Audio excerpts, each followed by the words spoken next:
UP BJP politics ठाकुरवाद वाली है।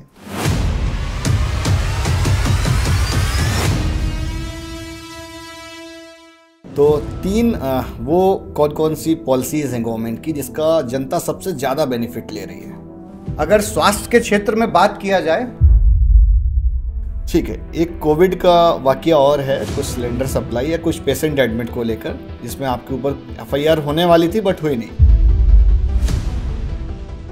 कानपुर में सबसे अच्छा पॉलिटिशियन आपको कौन लगता है? कानपुर में सबसे शानदार पॉलिटिशियन श्री सतीश महाना जी। मुझे कहने में बिल्कुल गुरेज नहीं है, जितनी मेरी उम्र है उससे डबल उनका अनुभव होगा। भाजपा कॉरपोरेट पार्टी है या हिंदुत्व का मिशन? नहीं, भाजपा कॉरपोरेट पार्टी बिल्कुल नहीं है। जो भी ये कहता है वो भारतीय जनता पार्टी को जानता नहीं है। आपने देखा होगा यहाँ पर तो अगर कॉरपोरेट पार्टी होती तो शायद जो लीडर्स हैं वो कॉरपोरेट घरानों के होते हैं। आप चाहते हैं हिंदू राष्ट्र घोषित हो?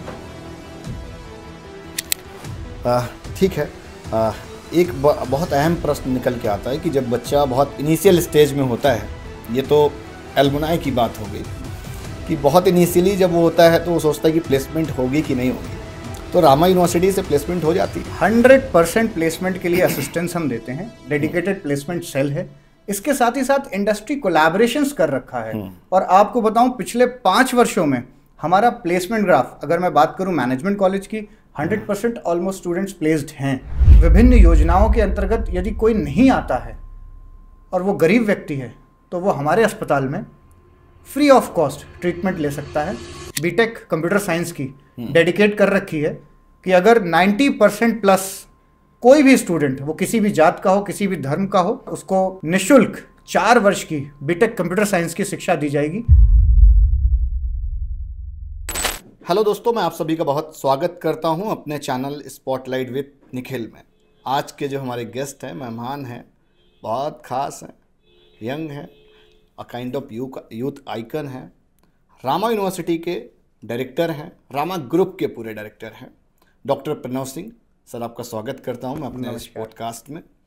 और एजुकेशन वर्टिकल में, हेल्थ वर्टिकल में और साथ ही साथ पॉलिटिक्स में काफ़ी सक्रिय देखने को मिलते हैं। तो इतनी सारी चीज़ें कैसे मैनेज करते हैं? नमस्कार निखिल जी, सबसे पहले तो आपको बहुत बहुत धन्यवाद कि आपने इस पॉडकास्ट पर हमें बुलाया। और जैसा कि आपका पहला सवाल है कि मेडिकल सेक्टर, एजुकेशन सेक्टर और साथ ही साथ पॉलिटिक्स, निश्चित तौर पर जैसे हमारे देश के सभी युवाओं का एक ख्वाब होता है जी कि अपने देश में एक सकारात्मक पहल के लिए जी प्रयास किया जाए। मेरा भी ऐसा ही मानना है। मैं उत्तर प्रदेश के प्रयागराज से बिलोंग करता हूं और साथ ही साथ मेरे फादर यूपी कैडर के ही ऑफिसर रहे, तो प्रदेश के 15 से अधिक डिस्ट्रिक्ट्स में पढ़ाई करी और जिसके नाते मुझे काफ़ी हद तक प्रदेश की डाइवर्सिटी को जानने का करीब से मौका मिला। जब मैंने देखा तो मुझे लगा कि उत्तर प्रदेश का सबसे बड़ा चैलेंज आज की डेट में हेल्थ केयर और एजुकेशन सेक्टर है। राइट। जिस पे आज की सरकार शानदार तरीके से जोरदार काम कर रही है और निश्चित तौर पर यह एक उभरता हुआ भारत है। आदरणीय प्रधानमंत्री मोदी जी के सपनों का भारत, जिसको साकार करने में युग पुरुष आदरणीय योगी आदित्यनाथ जी लगे हुए हैं। हम सब उनके सारथी के रूप में इसमें कार्य कर रहे हैं और पूरी की पूरी हमारी आशा और उम्मीद है कि निश्चित तौर पर उत्तर प्रदेश उत्तम प्रदेश बनकर उभरेगा। ठीक है। थोड़ा सा हम और अर्ली लाइफ में जाएंगे। जब आप छोटे रहे होंगे, एक हर बच्चे का जब एक चाइल्डहुड वाला ड्रीम होता है, तो आपका क्या था? मेरे चाइल्डहुड ड्रीम की बात करें तो मुझे बड़ा होकर बड़ा बनना था। मेरी फैमिली में, जैसा कि मैं बताऊं, मेरे फादर की इच्छा थी कि मैं ब्यूरोक्रेट बनूं। मेरे फैमिली में मैक्सिमम ब्यूरोक्रेट्स हैं, बट मेरी ऐसी इच्छा बिल्कुल नहीं थी, क्योंकि मैंने ब्यूरोक्रेसी को बहुत करीब से देखा है। और मेरा मानना था कि समाज में अगर आपको कुछ करना है तो निश्चित तौर पर पैसिव मोड में तो ये संभव नहीं है, एक्टिव मोड में ही कार्य करना पड़ेगा। इसीलिए मैंने सोचा, और मुझे और हर युवाओं को काम करने के लिए बहुत सारे सेक्टर्स हैं, बट मेरा मानना है कि हेल्थ केयर और एजुकेशन, इससे बेहतर सेवा आज के समय में नहीं की जा सकती। तो इसीलिए मैंने इस सेक्टर को चुना। साथ ही साथ निश्चित तौर पर अगर मैं ये कहूँ कि मेरा राजनीति में रुचि नहीं है तो ये गलत होगा। 100% राजनीति में रुचि है। पिछले 15 सालों से भारतीय जनता पार्टी का समर्पित कार्यकर्ता हूँ, सक्रिय सदस्य हूँ। साथ ही साथ पार्टी की नीतियों को ध्यान में रखते हुए समय निकालकर पार्टी के लिए तथा देश के लिए जितना संभव है वो सब किया जा रहा है। ठीक है, जब पॉलिटिक्स की बात आ ही रही है तो मैं सोच रहा हूँ पूछ लेता हूँ कि पॉलिटिक्स में जुड़े कब, मतलब घर में जब पॉलिटिक्स में बहुत इनिशियली जुड़ रहे होंगे तो पिताजी ने सहयोग किया? पिताजी का सहयोग तो नहीं था, ये मैं कह सकता हूँ। और जब मैंने इनिशियल स्टेज पे 2011 में पार्टी की प्राथमिक सदस्यता ली थी तब पिताजी को बताया भी नहीं था। लगभग 5 वर्ष तक लगातार काम करता रहा, जहाँ जब जैसे जिस परिस्थितियों में जो सहयोग कर सकते थे वो करते रहे, और फिर बाद में उन्हें बताया। तो फिर धीरे धीरे, जैसा कि ट्रेडिशनल फैमिलीज में होता है कि पॉलिटिक्स को कभी भी ए ग्रेड प्रोफेशन नहीं माना गया, और मुझे भी कहा गया कि भाई पॉलिटिक्स क्यों करना चाहते हो। तो निश्चित तौर पर पॉलिटिक्स करने का सबसे बड़ा रीज़न ये है कि अगर आपको परिवर्तन करना है और जनता यानी मास के क्षेत्र में परिवर्तन करना है तो पॉलिटिक्स से बेस्ट कोई मीडियम नहीं है, और बगैर ताकत में आए चीज़ों को बदलना नामुमकिन है। ठीक बात। पॉलिटिक्स में आपका गुरु कौन? निश्चित तौर पर मैं ये कह सकता हूँ कि पॉलिटिक्स में मेरे गुरु के रूप में अगर मुझे संज्ञा देनी हो तो मैं उत्तर प्रदेश के आदरणीय मुख्यमंत्री माननीय योगी आदित्यनाथ जी को दूंगा, जिनका अभी कल बर्थडे भी था, बधाई संदेश भी हमने दिया जी, और वही मेरे राजनीतिक गुरु हैं। ठीक बात। आपके पॉलिटिकल गुरु योगी जी हैं, जैसे कि आपने बताया। सोशल मीडिया में मैं देखता हूँ, काफ़ी समय से आपको फॉलो कर रहा हूँ एक तरीके से, कि भाई महीने भर में 2 या 3 मुलाकात आपकी हो जाती है। तो 2-3 मुलाकातों में क्या वार्तालाप होती है, क्या बातें होती हैं? महाराज जी से मुलाकात करने का उद्देश्य बड़ा सरल है। उनका मानना है कि उनकी विशेष रुचि है चिकित्सा एवं शिक्षा के क्षेत्र में, और ये उनका बड़प्पन है कि मेरे जैसे साधारण व्यक्ति को वो समय देते हैं, साथ ही साथ हमारी बातों को सुनते हैं, और जो प्राइमरी फीडबैक लेने का सिस्टम है कि जनता के बीच में जो लोग काम कर रहे हैं, यूजुअली पंचम तल का एक सिस्टम बना हुआ है जिस सिस्टम के जरिए किसी भी इंफॉर्मेशन को पास किया जाता है। हाँ। एक पूरी डेडिकेटेड ब्यूरोक्रेसी काम करती है। राइट। लेकिन हमारे मुख्यमंत्री जी में ये खास बात है कि उस सिस्टम के बियॉन्ड जाके समाज के अंतिम पायदान पर बैठे हुए उस अंतिम व्यक्ति तक से वो मिलते हैं, और मैं सौभाग्यशाली हूं कि मुझे अक्सर उनसे मिलने का समय प्राप्त होता है। लास्ट वार्ता में क्या बात हुई थी? लास्ट वार्ता में महाराज जी पूछ रहे थे कि घर पे सब कैसे हैं, क्या परिवार में सब अच्छा है, और उनका कहना था कि चिकित्सा शिक्षा के क्षेत्र में हमारा उनसे अक्सर संवाद होता है कि किस तरह से इस व्यवस्था को बेहतर किया जा सकता है। उनका सपना है कि प्रदेश के हर जिले में एक मेडिकल कॉलेज हो, और मुझे बताते हुए आपको बड़ा गर्व हो रहा है कि उत्तर प्रदेश सरकार ने 1947 से लेके 2017 के बीच में जितने मेडिकल कॉलेज बनाए थे उससे ज़्यादा मेडिकल कॉलेज पिछले 8 सालों में उत्तर प्रदेश सरकार बना चुकी है। हर मेडिकल कॉलेज में मेडिकल सीटों में इजाफा किया जा रहा है। इसमें यह भी आपको बताऊंगा कि आदरणीय प्रधानमंत्री जी का जो लक्ष्य है, आपको बताएं, हमारा अगले 5 सालों में 1 लाख मेडिकल सीट्स बढ़ाने का देश भर में लक्ष्य है। मतलब जस्ट डुअल करने वाले। और निश्चित तौर पर कोविड काल में ये सबको समझ में आ गया कि मूलभूत सुविधाओं को हमें देना ही पड़ेगा, और मैं कहूँगा कि पुरानी सरकारों ने अपने स्तर से प्रयास किया पर जितना करना चाहिए था उतना नहीं किया। ठीक बात।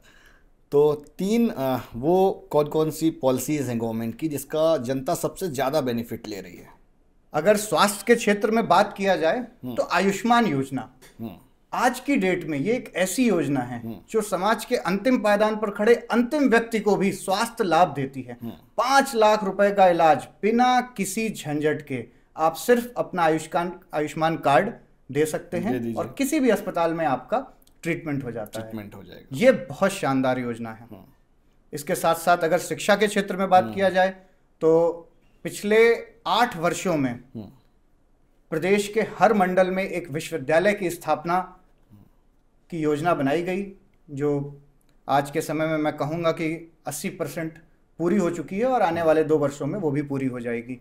प्रदेश के प्रत्येक जिले में एक मेडिकल कॉलेज स्थापित किया जा रहा है। ये सरकार की तरफ से है। निजी क्षेत्र अपनी अलग भागीदारी निभा रहा है, लेकिन निजी क्षेत्र में भी इतनी बढ़ोतरी क्यों हुई ये भी समझना पड़ेगा, क्योंकि जो डेडिकेटेड ब्यूरोक्रेसी थी, जिस मकड़जाल में फाइलें फंस के उलझ जाती थी, उसको पूरी तरह से इस सरकार ने सुलभ कर दिया, सरल मतलब कर नीचे दिया। से जो ऊपर नहीं आ पाती थी। हाँ, नीचे से ऊपर आने में जो समस्याएं आती थी वो मैं कह सकता हूँ कि हमारी उत्तर प्रदेश सरकार में आज के समय में इन्वेस्टर्स के लिए इससे स्वर्णिम काल इससे बेहतर नहीं मिलेगा। ठीक है, एमबीबीएस की बात चली रही थी तो एक मन में प्रश्न आ रहा है कि रामा ग्रुप के अब 3 मेडिकल कॉलेज हो चुके हैं जी, और अपकमिंग और भी हैं। हाँ, 3 मेडिकल कॉलेजेस आप कह सकते हैं आज के डेट में हमारे वर्तमान स्थिति में एनएमसी द्वारा अप्रूव्ड हैं, और 3 और मेडिकल कॉलेज हमारे अगले 2 साल में प्रपोज्ड हैं जिनको हम लाने की तैयारी कर रहे हैं। कहाँ कहाँ पर आने वाले हैं? मथुरा में है, बागपत में है, साथ ही साथ नोएडा में है। इट्स मीन कि 3 नए एमबीबीएस कॉलेज और आ सकते हैं। और आ सकते हैं। ठीक है, एमबीबीएस में बच्चों का हमेशा एक प्रश्न रहता है, बिकॉज मेरे से भी लोग पूछते हैं कि क्या कुछ हिडन फीस होती है, तो रामा ग्रुप के साथ कुछ ऐसा है कि कुछ हिडन फीस रहती हो? ये अच्छा कि आपने ये प्रश्न पूछ लिया। हाँ, मैं आपको बताऊं, एमबीबीएस में पिछले 5 वर्षों में उत्तर प्रदेश में मेडिकल फीस ना के बराबर बढ़ाई गई है।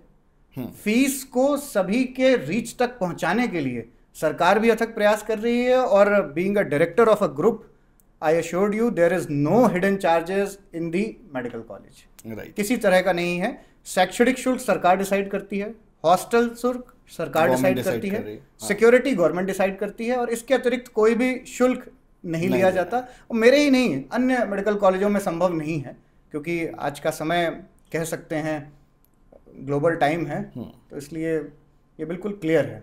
ठीक है, रामा ग्रुप के अंदर अगर हम बात करें कि अभी हम लोग किस तरह की पेडागोगी में या टीचिंग मेथड में वर्किंग कर रहे हैं? State of the art facility के साथ हम काम कर रहे हैं। हमारा उद्देश्य सिर्फ और सिर्फ शिक्षा बच्चों तक पहुंचाना नहीं है। हमने एक गैप एनालिसिस किया, इंडस्ट्री की डिमांड क्या है और एकेडमिया किस तरह से काम करता है। विश्वविद्यालय होने का हमें निखिल जी बड़ा फायदा मिला। कम से कम हम बोर्ड ऑफ स्टडीज में अपने अकॉर्डिंग सिलेबस को चेंज करने का कुछ हद तक हमें अधिकार है। तो उसमें इंडस्ट्री एलिमेंट को हमने एनालिसिस किया कि जो बच्चे आज की डेट में प्रोफेशनल ग्रेजुएट्स हो रहे हैं, पीजी करके पास आउट करके निकल रहे हैं, इंडस्ट्री उनको कहती है कि they are not industry ready material. उस गैप को एनालिसिस करके ब्रिज बनने का काम रामा विश्वविद्यालय ने किया, और मैं कह सकता हूं कि हर साल 750 से अधिक मेडिकल डॉक्टर्स, मेडिकल की फील्ड में, आयुर्वेदा की फील्ड में, पैरामेडिकल स्टाफ, नर्सिंग स्टाफ हम प्रदेश को सौंप रहे हैं। जो आपको मैं बताऊं, मुझे बड़ा गर्व होता है। हमारे स्टूडेंट्स आज फौज में हैं और देश के तमाम बड़े मेडिकल कॉलेजेस में बड़े पदों पर बैठे हैं, और ये हमारे लिए बहुत ही गर्व का विषय है। ठीक है, एक बहुत अहम प्रश्न निकल के आता है कि जब बच्चा बहुत इनिशियल स्टेज में होता है, ये तो एल्युमनाई की बात हो गई कि बहुत इनिशियली जब वो होता है तो वो सोचता है कि प्लेसमेंट होगी कि नहीं होगी, तो रामा यूनिवर्सिटी से प्लेसमेंट हो जाती है? 100% प्लेसमेंट के लिए असिस्टेंस हम देते हैं। डेडिकेटेड प्लेसमेंट सेल है। इसके साथ ही साथ इंडस्ट्री कोलैबोरेशंस कर रखा है। और आपको बताऊं, पिछले 5 वर्षों में हमारा प्लेसमेंट ग्राफ, अगर मैं बात करूं मैनेजमेंट कॉलेज की, 100% ऑलमोस्ट स्टूडेंट्स प्लेस्ड हैं। 10% बच्चे एंटरप्रेन्योरशिप में काम करना चाहते हैं जी। तो जो बच्चे एंटरप्रेन्योरशिप में काम करना चाहते हैं उनका अगर मैं हिस्सा अलग कर दूं तो लगभग 70 से 80% बच्चे medical, dental, nursing, paramedical, journalism, engineering, हर डिपार्टमेंट में प्लेस हो रहे हैं। रामा यूनिवर्सिटी का एक इंसिडेंस क्या था हापुड़ वाला? देखिए, वो एक दुर्भाग्यपूर्ण घटना थी, और एक मरीज था जिसका हमने ट्रीटमेंट किया ऑलमोस्ट 15 डेज, और ट्रीटमेंट करने के बाद आज मैं पहली बार किसी मंच पर इस घटना का जिक्र कर रहा हूँ। और ट्रीटमेंट करने के बाद हमने न्यूरोसर्जन ने उस केस को डील किया था। और कई बार ऐसा होता है कि सर्जरी, पोस्ट सर्जरी भी ब्लड डिस्चार्ज होता रहता है। ब्लीडिंग हो रही थी, बहुत हल्की हो रही थी। उनके पास डोनर नहीं था, बट फिर भी हमने उन्हें 5 यूनिट ब्लड अवेलेबल कराया, FFP अवेलेबल कराया। उनका हमारे न्यूरोसर्जन के साथ कुछ बातचीत हुआ और उन्होंने को लगा कि इम्प्रूवमेंट उतनी नहीं है जितनी वो एक्सपेक्ट कर रहे थे। ऑल्दो बाद में वो केस 100% सक्सेसफुल होकर हमने डिलीवर भी किया। उस केस में उन्होंने हमारे तत्कालीन CMS के साथ कुछ अभद्रता करी, जिस पर CMS ने भी, चूँकि वो फौज के रिटायर्ड मेजर जनरल थे, उसमें उन्होंने रिप्लाई किया कि आप हमसे इस तरह बात नहीं कर सकते, क्योंकि देखिए मेडिकल फ्रेटर्निटी का भी अपना एक राइट है। डेडिकेटेड 24/7 हम आपके लिए काम करते हैं, तो सम्मान के हकदार तो सभी हैं। फिर वो चाहे हमारा GDA स्टाफ हो, हमारा नर्सिंग स्टाफ हो, हमारे डॉक्टर्स हो, सीएमएस हो, या फिर किसी भी पद पर बैठा हुआ कोई व्यक्ति हो। उस घटना में ऐसा हुआ कि फिर मरीज द्वारा संबंधित पुलिस को बुलाया गया, पुलिस आई। पुलिस के द्वारा यूजुअली इस तरह के केसेस में आके सीएमएस में पूछा जाता है कि क्या केस स्टडी है। उसमें बातचीत के दौरान थोड़ा सा कुछ, मैं वहाँ मौजूद नहीं था और ना ही उस कक्ष में कोई कैमरा था, तो इसलिए जितना मुझे मालूम है कि उनके बीच में कुछ बातचीत हुई और बातचीत में ये हुआ कि भाई आप इस तरह से बात नहीं कर सकते। सामान्य सी घटना थी, पुलिस आई, रूटीन नेचर में मेडिकल कॉलेज में फोर्स आती है। फिर उसके बाद घटना ख़त्म हो गई, हमें लगा रूटीन नेचर में सब कुछ चल रहा है। फिर 4 बजे के आसपास हमारे कॉलेज में भारी मात्रा में फोर्स आती है। इतना फोर्स को देखकर एक भय का माहौल सबके अंदर व्याप्त हुआ। स्टूडेंट्स, डॉक्टर्स, लगा कि क्या हो गया। एडिशनल एसपी साहब, सीओ साहब, इंस्पेक्टर साहब, तमाम सैकड़ों पुलिस की गाड़ियां, कर्मचारी, बहुत लोग आए। जिस घटना पर हम लोगों ने भी निवेदन किया, मेरे द्वारा खुद इस घटना पर संबंधित उच्च पदाधिकारियों को तत्काल मौखिक रूप से और लिखित रूप से सूचित किया गया। सूचित करने के बाद रूटीन नेचर में घटना की जांच करने के लिए तत्कालीन आईजी मेरठ और एडीजी मेरठ को मौके पर भेजा गया। वो लोग आए, उन्होंने घटना देखी, जांच किया और उन्होंने हमारा भी पक्ष सुना और बाकी पक्ष भी सुने। उसके बाद तो शासन ने अपने स्तर से कार्रवाई करी और मैं कह सकता हूं कि पुलिस को भी इस सरकार में गुंडागर्दी करने का अधिकार नहीं दिया गया। जो आरोप लगाए जाते हैं अक्सर कि पुलिस सिर्फ और सिर्फ सख्त उन लोगों के लिए है जिन्होंने क्राइम को बढ़ाया। आप देख सकते हैं इस प्रदेश में माफिया राज था, मुझे कहने में बिल्कुल संकोच नहीं है।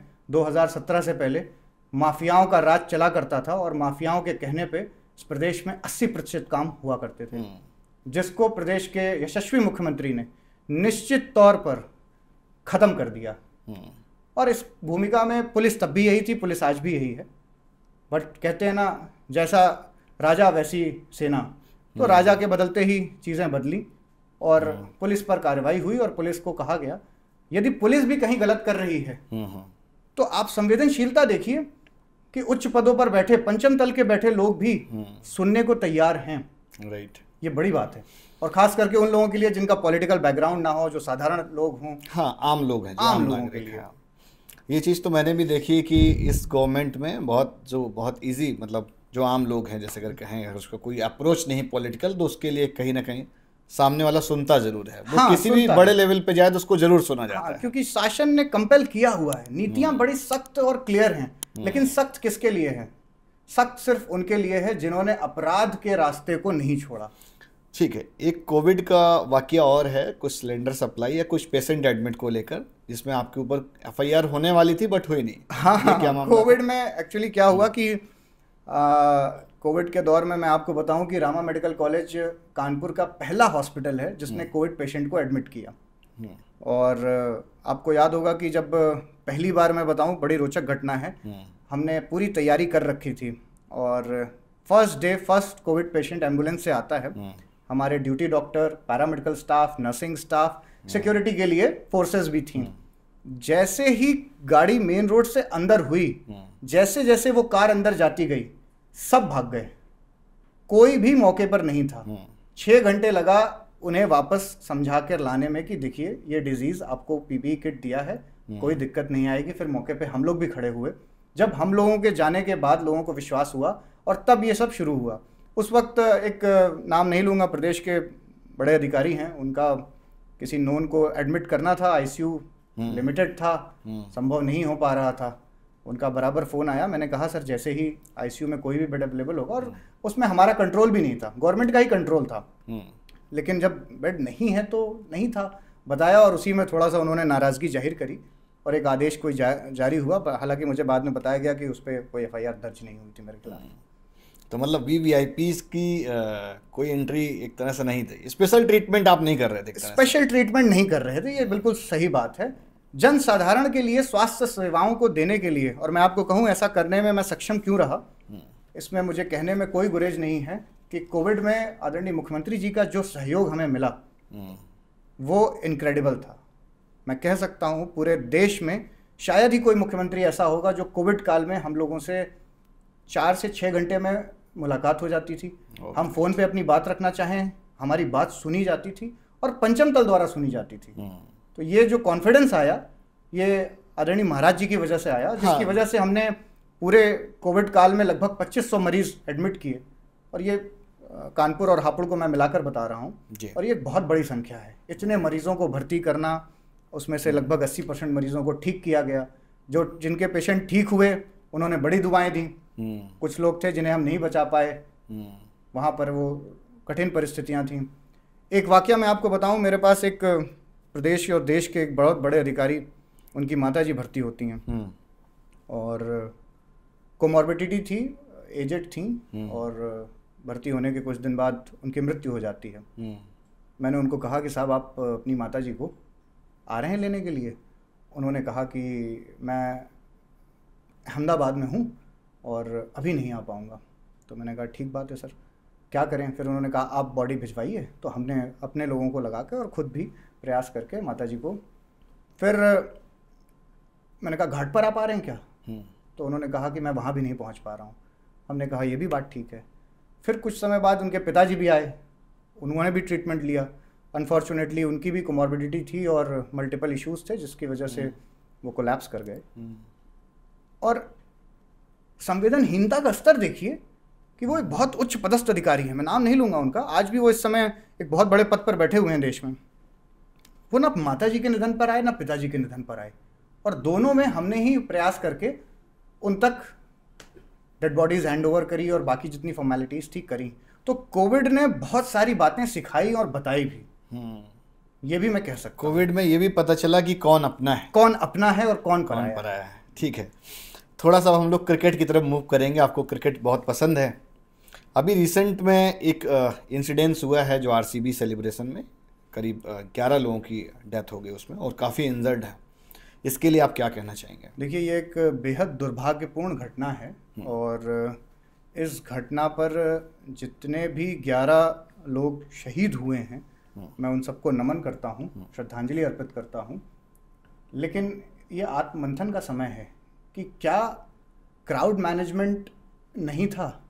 जिन लोगों को ये जिम्मेदारियां दी गई थी, क्या उन्होंने ये जिम्मेदारियां ठीक से नहीं निभाई? हालांकि सरकार ने सख्त कार्रवाई करी है। मुझे पेपर में पढ़ने का मिला कि वहाँ पुलिस कमिश्नर को सस्पेंड किया गया, एक एसआईटी गठित की गई है और 1 महीने के अंदर उस रिपोर्ट का इंतजार किया जा रहा है। और लेकिन ये देश में पहली घटना नहीं है, हमें सोचना पड़ेगा।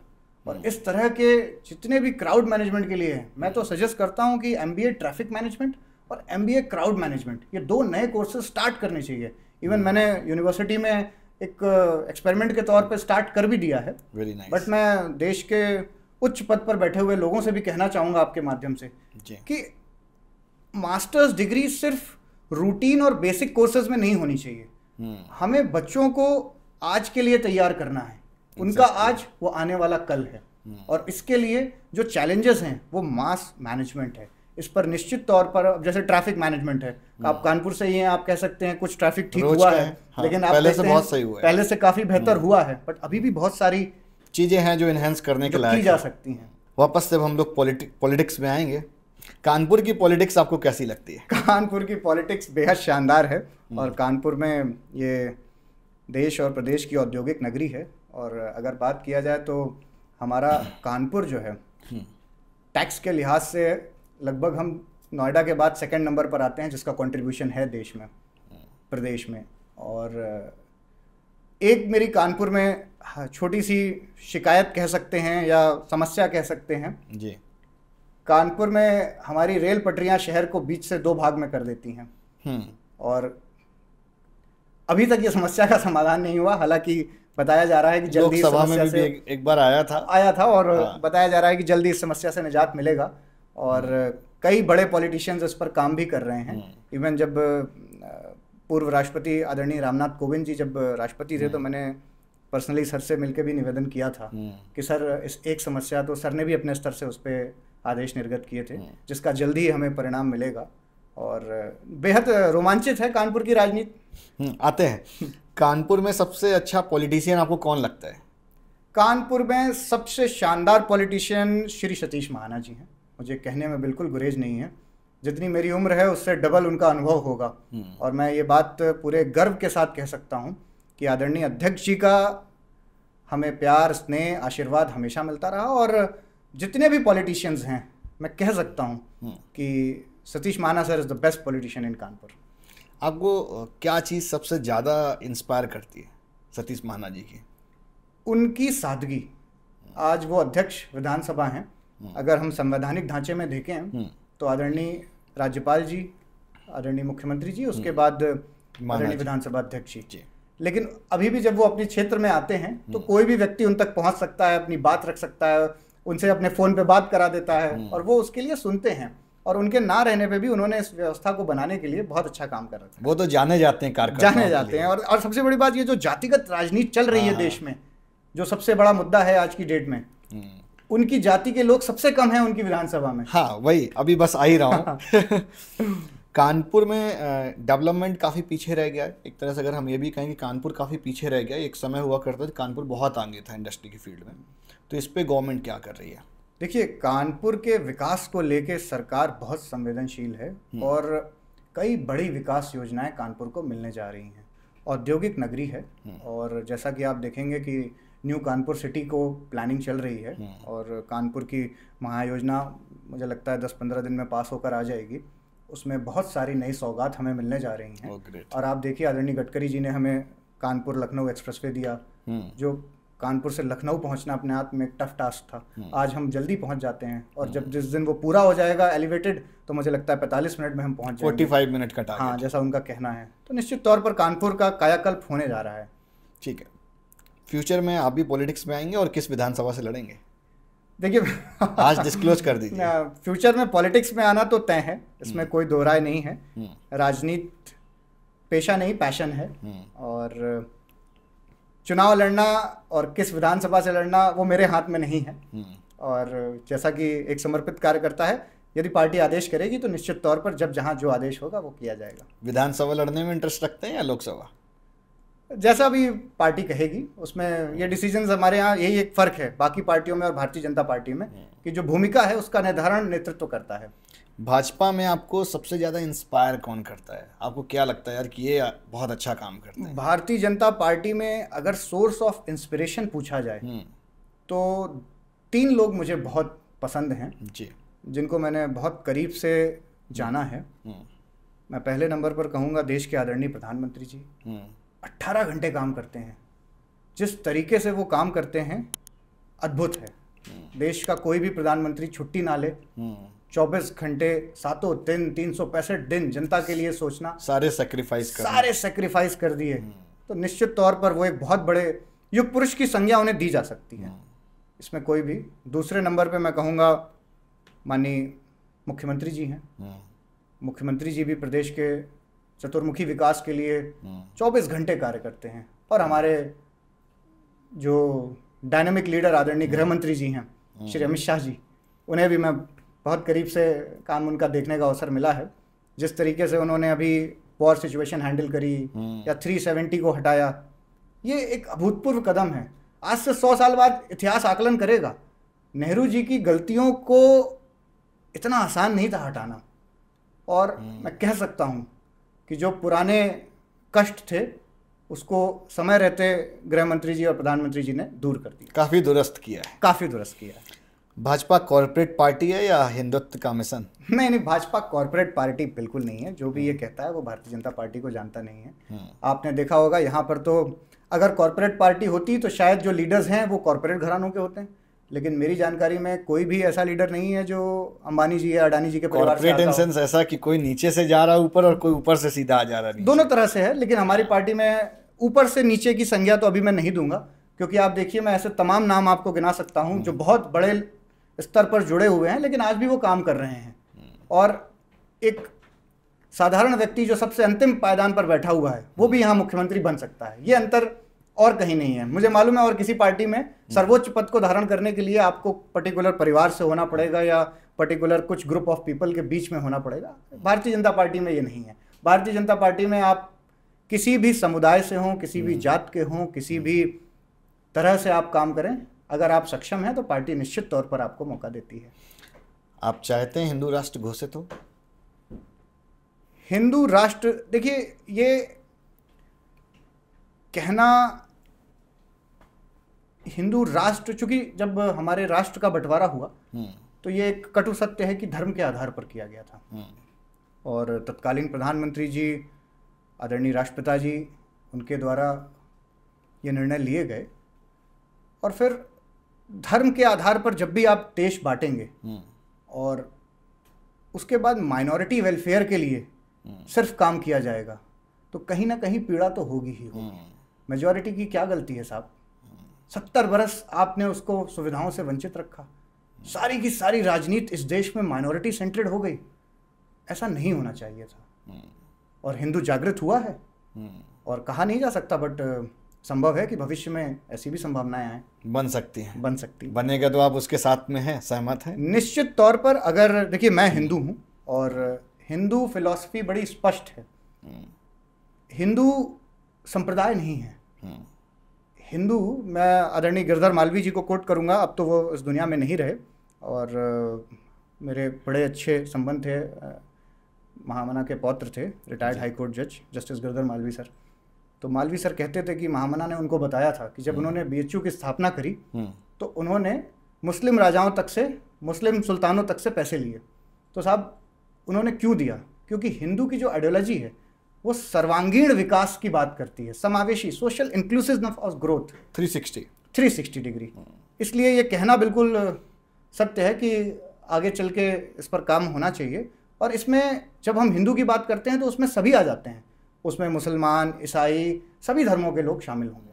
बट कुछ आना नहीं चाहते हैं, उनका क्या? जो नहीं आना चाहते हैं वो, उनके लिए तो ऑप्शन है। आज भी हमने एग्जिट पॉलिसी कहाँ बंद करी है? जो पलायन करना चाहे जा सकता है। ठीक बात। अभी बीच में द्वार खुले भी थे। हाँ, द्वार खुले भी थे, फिर अभी जरूरत पड़ेगी फिर खोल देंगे। ठीक है। यूपी बीजेपी पॉलिटिक्स ठाकुरवाद वाली है? ऐसा तो मैं बिल्कुल नहीं कहूँगा, क्योंकि ठाकुरों की संख्या सबसे कम है। मैं कह सकता हूँ कि यूपी की बीजेपी जातिगत नहीं है। ये पार्टी का राष्ट्रीय नेतृत्व इस पर निर्णय लेता है और आप देखेंगे तो ठाकुरों की संख्या बहुत कम है। लेकिन हाँ, जहाँ भी राजपूतों ने, ठाकुरों ने काम किया है, अच्छा काम किया है और गर्व है ठाकुर होने पे। मैं भी राजपूत हूँ, मुझे ये कहने में बिल्कुल संकोच नहीं है। और राजपूत होना एक गर्व की बात है। जैसा कि आदरणीय महाराज जी ने भी कहा था, ये वो जाति है जिसमें भगवान ने भी जन्म लिया, तो अपनी जाति पर गर्व करने में क्या बुराई है? ठीक है। क्या बीजेपी के अंदर ठाकुरवाद और ब्राह्मणवाद चल रहा है? नहीं, ऐसा कोई भी ठाकुरवाद और ब्राह्मणवाद नहीं चल रहा है। ये तो राजनीति के अंदर छोटी छोटी बात होती रहती है, डाइजेस्ट कर लेते हैं सबको। हाँ, बिल्कुल। ये ठीक है। अभी हाल ही में लोकसभा चुनाव हुआ। लोकसभा चुनाव में काफ़ी सीटें हम लोग यूपी में हारे। क्या रीजन रहा उसका? लोकसभा चुनाव में कहीं ना कहीं विपक्ष पार्टी द्वारा किए गए कार्यों को और साथ ही साथ एक अफवाह फैलाने में सक्षम रहा। ये मैं मानता हूँ कि भारतीय संविधान बदलने जा रहा है और इस अफवाह को वो फैला चुके थे, जिसकी वजह से जो हमारे ट्रेडिशनल वोटर्स थे वो थोड़ा सा संकोच में किसी और पार्टी में चले गए। लेकिन निश्चिंत रहें, आने वाले चुनाव में वो सब वापस लौट कर आ रहे हैं और भारतीय जनता पार्टी एक शानदार जीत दर्ज करेगी। 27 में कौन मुख्यमंत्री बनेगा? देखिए, मुख्यमंत्री का डिसीजन तो राष्ट्रीय नेतृत्व का रहता है। जैसा कि पता है, वो सेंट्रल पार्लियामेंट्री बोर्ड डिसाइड करता है और जिसको पार्टी डिसाइड करेगी वही बनेगा। लेकिन महाराज जी बनेंगे तो खुशी ज़्यादा होगी। ठीक बात। कानपुर शहर में एक विधानसभा है सीसामऊ, उपचुनाव हुआ, दोबारा लड़े, फिर हार गए, ऐसा क्यों? देखिए, आंतरिक रूप से उस पर मैं ये कहूँगा कि हमने एनालिसिस किया है और सीसामऊ विधानसभा हारना हमारे लिए एक टफ स्टेज था। हमें लगा था कि हम ये विधानसभा इस बार निकाल ले जाएंगे, लेकिन कुछ कारणों से वो विधानसभा नहीं निकाल पाए और अगली बार निश्चित तौर पर ये विधानसभा भारतीय जनता पार्टी की झोली में आ रही है। ठीक है। एक बहुत अहम प्रश्न है, क्योंकि जैसे सीसामऊ की अगर हम बात करें तो वहाँ पर जो मेजर वोटर है वो मुस्लिम है। तो भाजपा की पॉलिटिक्स क्या स्पेसिफिक कोई कास्ट बेस्ड है, धर्म बेस्ड है, या सारे लोग वोट करते हैं? देखिए, मैं पार्टी का ऑफिशियल प्रवक्ता तो नहीं हूँ, लेकिन समर्पित कार्यकर्ता होने के नाते ये कह सकता हूँ कि भारतीय जनता पार्टी की पॉलिटिक्स किसी भी कास्ट के लिए नहीं है, वो समाज के लिए है। जब हमारे पूर्वजों ने इस पार्टी की नींव रखी थी 2 सीट के साथ आए थे तो पार्लियामेंट में बड़ा मजाक उड़ाया गया था। और कभी किसी ने सोचा नहीं था कि एक दिन इसी पार्लियामेंट में एक पिछड़ी जाति से आए हुए महानायक प्रधानमंत्री के रूप में बैठेंगे, और आज वो हैं। तो ये मैं कह सकता हूँ कि किसी जाति से रिलेटेड भाजपा नहीं है, भाजपा सबकी है। ठीक बात। महाराणा सांगा पर अभी एक टिप्पणी हुई थी सुमन किशोर जी के द्वारा, उस पर क्या कहना चाहेंगे, क्या कमेंट है आपका? देखिए, मैं बड़ी भद्र भाषा में ये कहना चाहूँगा कि माननीय सांसद जी द्वारा एक ऐतिहासिक महानायक और युग पुरुष के ऊपर की गई अभद्र टिप्पणी थी, जिसका मैं बहुत हद तक विरोध करता हूँ, निजी तौर पर भी विरोध करता हूँ। और सबसे बड़ी बात यह है कि टिप्पणी की गई, उसके बावजूद उन्होंने माफ़ी नहीं मांगी, अभी तक नहीं मांगी। और ये एक भारतीय जनता पार्टी में ही संभव है। हम पे आरोप लगते हैं कि साहब हम एरिस्टोक्रेसी करते हैं। अगर हम एरिस्टोक्रेट होते तो अब तक वो माफ़ी मांग चुके होते। ये हमारी संवेदनशीलता ही है, जिस पर कोई हमें गाली भी देकर चला जाता है तो भी हम उससे यही कहते हैं कि न्याय व्यवस्था के अंतर्गत ही आप पर कार्रवाई की जाएगी। इस तरह के थॉट प्रोसेस वाले लोग तो और भी होंगे जो कि छुपे होंगे, वो तो बाय डिफ़ॉल्ट बाहर आ गया उनसे। देखिए, ये मैं कहूँगा, इस तरह के थॉट प्रोसेस को मैं कहूँगा दे ऑल आर रोग एलिमेंट्स, और इसको उन्हें सही शिक्षा मिल नहीं पाई। इसीलिए मैं कहता हूँ कि शिक्षा का अंतिम पायदान तक पहुँचना बहुत ज़रूरी है। आज भी व्हाट्सएप यूनिवर्सिटी पे जो कचरा आ जाता है उसको पढ़कर हमें लगता है कि हम इतिहास के जानकार हो गए। मैं कहूँगा कि सभी लोगों को मॉडर्न इंडियन हिस्ट्री और एंशिएंट हिस्ट्री एक बार पढ़नी ज़रूर चाहिए। उसको पढ़ने से आपकी बहुत सारी बातें क्लियर होंगी, जब आपको समझ में आएगा। और किसी ऐतिहासिक युग पुरुष महाराणा सांगा, महाराणा प्रताप, आप इनके ऊपर टिप्पणी कर रहे हैं जनाब, अभी आपको बहुत बरस लग जाएंगे उनके व्यक्तित्व को समझने में। ठीक बात। आपके बहुत सारे कॉम्पिटिटर्स भी हैं, यंग एज में बहुत सक्सेस हुए हैं। तो जो कॉम्पिटिटर्स हैं, बोलते हैं ना कि जो कुछ न कुछ चुगली करते रहते हैं, उनके लिए क्या मैसेज है? कॉम्पिटिटर्स के लिए तो यही कहना चाहेंगे कि आप अपना काम ईमानदारी से अच्छे करते रहिए, और कई बार आपकी वजह से भी बहुत सारी निंदक नियरें राखी है इसीलिए उन्हें भी पास रखना ज़रूरी है। ठीक है। राहुल गांधी और अखिलेश यादव में आपको कौन अच्छे लगते हैं?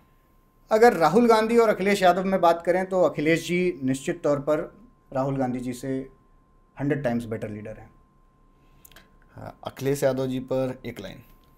अखिलेश यादव जी अपने स्तर से प्रदेश और देश का विकास करने का प्रयास करते हैं, परंतु मुझे लगता है कि समाजवादी पार्टी को अपने समाजवाद को एक बार फिर से चिंतन करना चाहिए और देखना चाहिए कि उसमें भी सर्वांगीण विकास में सभी के लिए स्थान हो। ऐसा ना हो कि कुछ चिन्हित लोगों के लिए ही केवल जगह। इशारा कर रहे हैं आप। यूपी की पॉलिटिक्स की अगर हम बात करें तो बाहुबलियों का पॉलिटिक्स में रोल बहुत रहता है।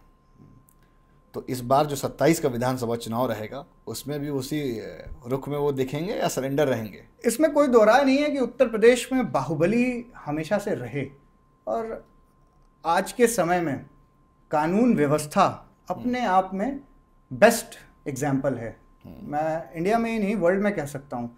और मैं, जो कि मेरे फादर प्रदेश में रहे, और मैं कई ऐसे बाहुबलियों को उनके सर्विस के टाइम में देख चुका हूँ कि मुझे घर से साइकिल चलाने तक के लिए बाहर मना कर दिया जाता था कि आप नहीं जा सकते। और नाम नहीं लूँगा, ऐसे कई बाहुबली थे जिनकी वजह से सब कुछ बदल जाता था, और मैं कह सकता हूँ वो सब मिट्टी में मिला दिए गए हैं। ठीक बात। अब कुछ पर्सनल प्रश्न की तरफ जाएंगे। अर्निंग सोर्स और बिजनेस क्या क्या है? नहीं, देखिए, ऐसा मेरा कोई बिजनेस नहीं है, और मैं रामा ग्रुप और रामा परिवार के साथ पिछले 10 वर्षों से हूँ और साथ ही काम कर रहे हैं। ठीक है। योगी जी से लास्ट टाइम क्या वार्ता हुई थी? महाराज जी से जब भी हम लोग मिलते हैं तो उनसे एक तो उनका आशीर्वाद प्राप्त करते हैं, दूसरा शिक्षा के क्षेत्र में जब भी हम उनसे अपनी कोई बात रखते हैं, मैं आपको बताऊं, मुझे ऐसा कई बार देखने को मिला, मैंने महाराज जी से अपनी बातें रखी, और फिर जब 15 दिन, 1 महीने, 6 महीने बाद कैबिनेट के डिसीजन आते हैं तो उसमें उन बातों का इम्प्लीमेंटेशन होता है। और मुझे बड़ा इस बात में गर्व होता है कि कम से कम पंचम तल पे शीर्ष व्यक्ति आदरणीय योगी जी हम लोगों को सुनते तो हैं, कम से कम हमें ऐसे। आपको बताऊं, एक प्रॉब्लम है सरकारों में, निजी क्षेत्र के लोगों को मैं कहूँगा कि बिल्कुल अछूत की तरह व्यवहार किया गया है पूर्ववर्ती सरकारों में। हाँ। ये प्रदेश की एक ऐसी सरकार है जिसमें अगर स्मॉल कैप इन्वेस्टर है, मिड कैप इन्वेस्टर है या लार्ज कैप इन्वेस्टर है या कोई छोटा सा व्यापारी भी है, उसकी भी बात सुनी जा रही है। ये एक बहुत बड़ी बात है। हालांकि मैं एक इसमें ऐड करूंगा, अधिकारियों का एक हिस्सा अभी भी ऐसा है जो कहीं ना कहीं बाधक बनता है, जिसको समय समय पर एलिमिनेट किया भी जा रहा है शासन द्वारा। ठीक है, फेवरेट मूवी कौन सी है? फेवरेट मूवी मेरी अगर बात करें तो मुझे बॉर्डर बहुत पसंद है। और एक्ट्रेस? एक्ट्रेस, मेरी फेवरेट एक्ट्रेस अगर मैं कहूँ तो ऐश्वर्या राय। ओह। फैमिली सपोर्ट पॉलिटिक्स में है अब के समय में ये कहा जा सकता है कि हाँ, मेरे परिवार द्वारा ये मान लिया गया है कि मैं सक्रिय राजनीति का हिस्सा रहूँगा। और राजनीति में आने का मेरा उद्देश्य भी बड़ा क्लियर है, किसी पद की प्राप्ति नहीं है। मैं बिल्कुल ये कहूँगा कि मेरा उद्देश्य है कि ऐसे स्थान पर पहुँचना जहाँ पे हम मैक्सिमम लोगों के लिए पॉलिसी बना सकें। लेकिन अगर मैं कहूँ कि मैं किसी छोटे पद या बड़े पद या थोड़े बड़े पद के लिए कार्य कर रहा हूँ, तो ऐसा नहीं है। एक लंबे विजन के लिए काम कर रहा हूँ और आने वाले अभी 3 दशक हैं हमारे पास काम करने के लिए। ठीक है, भौकाल पसंद है आपको? नहीं, देखिए मैं एक साधारण सा व्यक्ति हूँ, भौकाल से थोड़ा दूर। खूब गनर और गाड़ियाँ लेके चलते हैं? नहीं, गाड़ियाँ तो देखिए जो हैं वो 1-2 चल जाती हैं साथ में, और बाकी कई जगहों पर सुरक्षा ज़रूरत भी रहती है। आपका आइडियल कौन? राजनीति में नहीं, कंप्लीट लाइफ में अगर किसी की तरह बनना हो, उस तरह का। देखिए, मैं अगर कहूँ कि मुझे किसी की तरह तो बनने का मेरा उद्देश्य नहीं है, लेकिन अगर आइडियल की बात करें तो निश्चित तौर पे मैं सबसे ज़्यादा राजनीति में आदरणीय मुख्यमंत्री जी और आदरणीय प्रधानमंत्री जी से बहुत प्रभावित रहता हूँ। ये लोग जहाँ पर आज हैं और जहाँ पे ये 3 दशक 4 दशक पहले थे, वहाँ से अगर उन्होंने कभी कहा होगा कि भाई मैं यहाँ पहुँचूँगा, तो लोग सिर्फ हंसते हैं उनके ऊपर। तो ये लोग मुझे बहुत इंस्पायर करते हैं। जैसे कि हम बहुत सारे पर्सनल प्रश्न कर ही रहे थे, और आपको सोशल वर्क करना मैंने देखा काफ़ी पसंद है, तो कौन कौन से काम अभी तक किए हुए हैं, या और मन में क्या है ऐसा कि जो करने हैं, लाइक ड्रीम वर्क की यार ये वाला हो जाए तो बड़ा सुकून मिलेगा? देखिए, मैं अगर कहूँ सोशल वर्क, निश्चित तौर पर मैंने अपने छोटे से जीवन काल में पिछले 1 दशक में अपने स्तर से छोटे बड़े कई कार्य किए, और मैं सौभाग्यशाली हूँ कि मेरे साथ साथ रामा परिवार ने भी मेरा पूरा साथ दिया। और मैं आपको बताऊं, मुझे बड़ा हर्ष होता है, 5 करोड़ रुपए की स्कॉलरशिप, एकेडमिक स्कॉलरशिप प्रति वर्ष हम छात्रों को देते हैं। और विभिन्न योजनाओं के अंतर्गत यदि कोई नहीं आता है और वो गरीब व्यक्ति है, तो वो हमारे अस्पताल में फ्री ऑफ कॉस्ट ट्रीटमेंट ले सकता है, जिसमें कई बार सिर्फ मेडिसिन के चार्जेस लिए गए हैं, हॉस्पिटल के चार्जेस 100% वेव ऑफ किए हैं। तो मैं आपके ज़रिए आज फिर यहाँ पर भी एक घोषणा भी करता हूँ और बच्चों को कहता हूँ कि अगर मैंने 120 सीट बीटेक कंप्यूटर साइंस की डेडिकेट कर रखी है कि अगर 90% प्लस कोई भी स्टूडेंट, वो किसी भी जात का हो, किसी भी धर्म का हो, किसी भी बोर्ड का हो, 90% उसके +2 से अधिक हैं, तो वो रामा विश्वविद्यालय में आ सकता है, मेरे ऑफिस में संपर्क करे और उसको निःशुल्क 4 वर्ष की बीटेक कंप्यूटर साइंस की शिक्षा दी जाएगी। 1.25 लाख रुपए की लगभग फीस होती है, और ये 100% फीस हम वेव ऑफ कर देंगे। कोई फीस नहीं लगेगी? बिल्कुल कोई फीस नहीं लगेगी, 1 रुपया नहीं। 1 रुपया नहीं। और ये वादा है और दावा भी है, अगर कोई आता है तो निश्चित तौर पर हम उसका सपोर्ट करते हैं। इसके साथ ही साथ अभी मैंने आपने पूछा, जैसे मैंने अभी पिछली मुलाकात में, मैं गांव भी जाता रहता हूँ, ग्रामीण परिवेश से जुड़ा हुआ व्यक्ति हूँ। मेरा गांव में आज भी घर है और प्रयागराज शहर में भी है। तो मैं अपने गांव गया था, तो मुझे वहाँ के प्रधान जी आए और मुझसे कहने लगे कि भैया प्रयास करिए कि एक कम्युनिटी हेल्थ सेंटर बन जाए। तो मैंने उनसे कहा कि आपके पास ज़मीन है? उन्होंने कहा बिल्कुल हमारे पास ज़मीन है, और CHC के लिए पर्टिकुलर ज़मीन थी। मैंने अगले दिन महाराज जी से समय लिया और मैंने महाराज जी को निवेदन किया, और मुझे ये कहने में बड़ा गर्व है कि बिल्कुल महाराज जी ने कहा कि, और उसको सैंक्शन कर दिया और सैंक्शन किया, और आप बहुत जल्द प्रयागराज में गांव कतवारूपुर में आपको एक कम्युनिटी हेल्थ सेंटर देखने को मिलेगा। क्या बात है, मतलब प्रधान वाला काम आपने, हाँ, उससे मेरा कोई बहुत लेना देना नहीं था, कर लिया। हाँ, लेकिन उसने मुझे लगा कि ये एक ऐसी सुविधा है, बुनियादी सुविधा है जो होनी चाहिए। थोड़ी सी दूर है, अभी 5 से 7 किलोमीटर की दूरी पर है, है पीएचसी, लेकिन जमीन दूर होगा। हाँ, लेकिन लोगों के लिए हो जाएगा। अभी मैंने निवेदन किया कि कई मुझे लोगों ने कहा, तो मैंने कहा कि भाई हाई मास्ट लाइट चाहिए, तो मैंने शासन से रिक्वेस्ट किया, तो कुछ हाई मास्ट लाइट भी मिली हैं। कभी कोई कहता है साहब रोड नहीं है, तो उसके लिए रोड बनवाने का भी काम किया है। अब तक लगभग 2 किलोमीटर से अधिक मैं रोड बनवा चुका हूँ अपने निजी प्रयासों से। और जब सरकार के स्तर पर आते हैं तो निश्चित तौर पर ऐसी बहुत सारी योजनाओं में हम लोग प्रयास करते हैं जिनमें मुख्यमंत्री जी का 100% हमें आशीर्वाद प्रदान होता है। मतलब सरकार के पास जाएंगे तो मनाही नहीं है? मनाही नहीं है, 100% आपको कुछ ना कुछ मिलेगा। और जब भी मैं कहूँगा मैंने जो भी मांगा है, मुझे 100% महाराज जी ने दिया है। ठीक बात। जैसे कि आप अभी यूथ भी हैं, तो यूथ को पॉलिटिक्स में आना चाहिए। कहीं आपको ऐसा तो नहीं लगता कि हम पॉलिटिक्स में आके फंस गए? नहीं नहीं, बिल्कुल मेरा मानना है कि यूथ को, और खास सबसे इम्पॉर्टेंट है कि यूथ में टेक्निकल एजुकेशन, मेडिकल एजुकेशन और साइंटिस्ट, इंजीनियर्स, डॉक्टर्स, जो अलीट वर्ग है शिक्षा के क्षेत्र में, वो कहते हैं ना कि जब वो शुरुआत होती है तो सब माँ सरस्वती की वंदना करते हैं और 10 सालों के बाद माँ लक्ष्मी की वंदना शुरू हो जाती है। तो मेरा कहना है कि 10 वर्ष बाद भी हमें समाज के लिए 5 साल अपने जीवन का कम से कम देना चाहिए। और मैं तो हर यूथ से ये रिक्वेस्ट करूँगा, उन्हें सलाह दूंगा कि कम से कम अपने जीवन का 5 वर्ष निश्चित तौर पर जन सेवा के लिए समर्पित करें। ठीक बात, बहुत अच्छी राय है आपकी। एक बहुत इंस्पिरेशनल है आपकी जर्नी। कहीं ना कहीं जब आपने स्टार्ट किया होगा तो बहुत किसी छोटे से काम से स्टार्ट किया होगा, या मन में आया होगा, और आज बोले ना कि जीरो से ड्रामा ग्रुप के डायरेक्टर तक का सफ़र, तो वो कैसे कैसे तय किया और किस किस कठिनाइयों का सामना करना पड़ा, क्या क्या पड़ाव आए? स्पष्ट रूप से कहूँगा कि शून्य से शिखर तक का सफ़र तय करने में किसी भी यूथ को धैर्य और साहस, ये 2 औजार अपने पास रखने हैं। और रातों रात अमीर होना, रातों रात बड़ा आदमी बनना, किसी बड़े पद की प्राप्ति करना, इस तरह के ख्याली पुलाव से दूर रहना चाहिए। और वही ग्रोथ लॉन्ग रन में सस्टेन भी करती है, जिसको आपने ऑर्गेनिक तरीके से समय के साथ पाया है। अगर हेलीकॉप्टर एंट्री करेंगे तो फिर हेलीकॉप्टर क्रैश भी हो जाएगा। सही कह रहे हैं, मतलब बहुत स्ट्रगल करना पड़ता है। स्ट्रगल करना पड़ेगा। और यूथ, अभी मैं देखता हूँ अक्सर बच्चे मुझसे कहते हैं कि मैं जब मिलता हूँ लोगों से तो कहते हैं कि सर मेरी जॉब लगवा दीजिए, या मुझे रेकमेंड कर दीजिए, प्रेसिडेंट बनना चाहता है। हाँ, और फिर वो मैं आपको बताऊँ, मुझे एक बच्चा मिला बनारस का, उसने मेरे साथ कहा कि सर मैं ऐसी मुझे नौकरी दिलवाई जिसमें काम ना करना पड़े। तो मैंने उसको बोला बेटा ऐसा क्यों करना चाहते हो, काम क्यों नहीं करना चाहते? कहते मेरे फादर सरकारी नौकरी में हैं और मैं सरकारी नौकरी तो नहीं पा पाया, लेकिन मैं प्राइवेट में ऐसा काम करना चाहता हूँ कि मुझे ज़्यादा मेहनत ना करनी हो। तो मेरा यूथ को एक मैसेज है कि मेहनत तो करनी पड़ेगी दोस्त, बिना मेहनत किए लक्ष्य की प्राप्ति होगी नहीं। और मज़ा बहुत आएगा, मैं आपको मेहनत में मज़ा आता है, संघर्ष में मज़ा बहुत मज़ा आएगा। काम करिए, पसीना बहाइए, सख्ती से काम करिए और दिल लगा के काम करिए। और मैं आपको कह सकता हूँ कि आप किसी भी पद, किसी भी देश के पद को प्राप्त कर सकते हैं, किसी भी बिजनेस में अपना नाम बना सकते हैं। सिर्फ और सिर्फ आपको धैर्य और साहस, ये 2 औजार अपने साथ रखने हैं।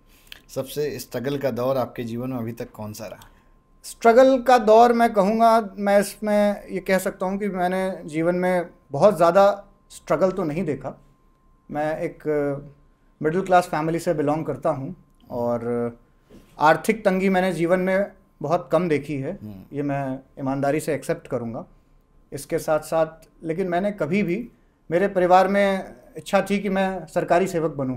ऑनेस्टली मेरा बिल्कुल भी ब्यूरोक्रेसी या गवर्नमेंट सर्वेंट बनने का इरादा कभी नहीं था, कभी भी नहीं था। और मेरे फादर ने जब ये बात कही तो मैं मुखर्जी नगर गया, और जैसे रूटीन में एक मिडिल क्लास फैमिली के बच्चे होते हैं, मैंने भी 6-8 महीने तैयारी करी। ऑल्दो मैंने पेपर कभी लिखा नहीं, लेकिन मैं कहूँगा कि तैयारी करने का बहुत लाभ हुआ। तैयारी करने का ये लाभ हुआ कि मुझे सब्जेक्ट नॉलेज हर तरह से मिली। और आज की डेट में पॉलिटी, हिस्ट्री, ज्योग्राफी, और मैं कहूँगा अगर हर बच्चे को तैयारी करनी चाहिए। अगर वो तैयारी करेंगे तो फिर महाराणा प्रताप पर ऐसे बयान कोई नहीं देगा। तो आपके साथ वार्ता करके बहुत अच्छा लगा, और उम्मीद करता हूँ दर्शकों को भी खूब मज़ा आएगा। और इसी डिस्कशन के साथ, वार्तालाप के साथ इस पॉडकास्ट को देंगे हम विराम। और 2027 से पहले फिर आपको हम एक बार ज़रूर न्योता देंगे, ताकि आप दोबारा से आवें और बच्चों को और इंस्पायर करें। और बहुत सारी गवर्नमेंट की पॉलिसीज़ हैं, इसी के माध्यम से पता चलती हैं कि किस तरह से लाभ लेना है, कैसे चीज़ों का अप्रोच करना है। नमस्कार। Thank you Nikhil ji, thank you very much.